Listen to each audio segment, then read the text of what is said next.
आपका हमारे चैनल में, जिसमें आपको मिलती है रहस्य भरी बातें जानने को। अगर आपने हमारे चैनल को सब्सक्राइब नहीं किया तो सब्सक्राइब कर दीजिए और बेल आइकन को प्रेस कर दीजिए। धन्यवाद। आज की इस वीडियो में हम ज़ॉम्बीज के रहस्य के बारे में जानेंगे। क्या ज़ॉम्बीज होते हैं या नहीं होते? हैती में हीलास्टिया नाम का एक गांव है, जहां से 1982 में ये खबर उड़ी थी कि वहां कुछ किसानों के खेतों में ज़ॉम्बीज मजदूरी का काम करते हैं, एक बंधुआ मजदूर की तरह। इस हीलास्टिया गांव के रहने वाले क्लेरवेओस नार्सिसिक 1922-1994 ने अपनी मृत्यु के 30 वर्ष बाद वापस आकर गांव वालों को एक ऐसी हैरतअंगेज बात बताई जो आपको भी ज़ॉम्बीज के बारे में दोबारा सोचने पर विवश कर देगी। उन्होंने बताया कि एक दिन अचानक मेरी तबीयत खराब हो गई। मेरी बहन मुझे हॉस्पिटल ले गई। मेरी हालत बिगड़ती जा रही थी। मुझे लग रहा था मेरे फेफड़े काम नहीं कर रहे थे, दिल डूबता जा रहा था और साथ ही मेरे पेट में भयंकर जलन हो रही थी। अचानक मुझे लगा मेरा पूरा शरीर जम सा गया है। जब मैंने डॉक्टर को मेरी बहन से यह कहते सुना कि तुम्हारा भाई मर चुका है, डॉक्टर ने सफ़ेद चादर से मेरा शरीर ढक दिया और मेरी बहन को मेरा मृत्यु प्रमाण पत्र बनाकर दे दिया। हॉस्पिटल में मेरे कुछ मित्र मुझे देखने आए।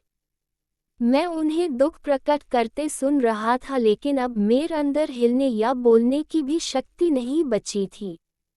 दिन के समय मुझे ताबूत में डालकर दफना दिया गया और मैं ताबूत पर गिरती हुई मिट्टी की आवाज़ सुनता रहा।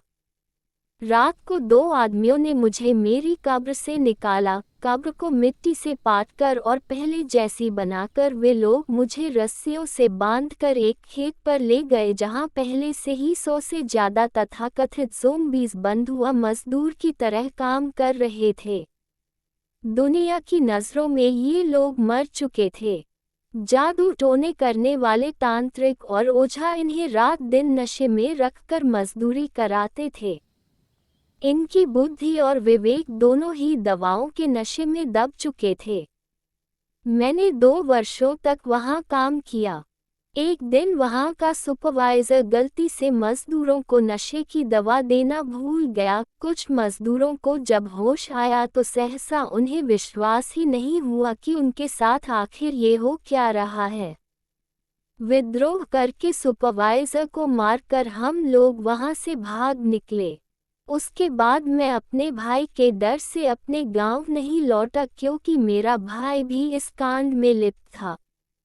क्लेरवेओस के अनुसार वो अपने भाई की मौत के 20 साल बाद गांव में ये बताने आया था कि वो ज़ॉम्बी नहीं है, एक जिंदा इंसान है। वहां से भागने के बाद नार्सिसे ने अपनी मेडिकल जांच कराई। जांच रिपोर्ट में ये दावा किया गया कि नार्सिसे को कुछ रासायनिक पदार्थों का मिश्रण दिया गया खाने को, जिसमें टेट्राडोटॉक्सिन और बुफोटॉक्सिन प्रमुख रूप से थे, जिसकी वजह से वो कोमा में चला गया और फिर मृत्यु की बिल्कुल करीब पहुंच गया।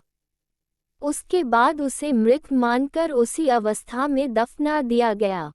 किसी भी निष्कर्ष पर पहुंचने से पहले हमें क्लेरवेओस की बातों के सारे पहलुओं पर गौर करना चाहिए, क्योंकि कई बार जो दिखता है वो वास्तव में हुआ नहीं होता। हम जिस माया का आश्रय लेकर ये जीवन जी रहे हैं, ये चराचर जगत, अखिल विश्व ब्रह्मांड, उसी माया का एक वृहत्तम जाल है जिसे समझना बहुत ही कठिन है।